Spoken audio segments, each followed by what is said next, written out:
భారతదేశం కీర్తిని విశ్వమంతా చాటుతున్న అపర చాణక్యుడు, కాషాయ జెండా సారథి, కమలనాథుల నడిపించే సైన్యాధిపతి, భారత ప్రియ ప్రధాని శ్రీ నరేంద్ర మోడీ గారి జన్మదినం సందర్భంగా రైట్ వాయిస్ యూట్యూబ్ ఛానల్ సమర్పించు ఈ గీతం.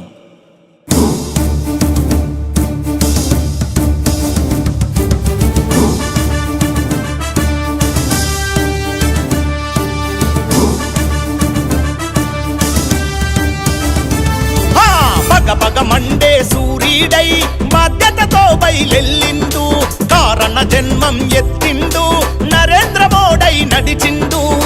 పగ మండే సూర్యుడై బాధ్యతతో బయలెల్లిండు, కారణ జన్మం ఎత్తిండు, నరేంద్ర మోడీ నడిచిండు. కమలం జెండా భుజాన పెట్టి, కాషాయ దండు కవాతు గట్టి, నడిచి వచ్చరో నరేంద్ర మోడీ. చల్ పగ మండే సూర్యుడై బాధ్యతతో బయలెల్లిండు,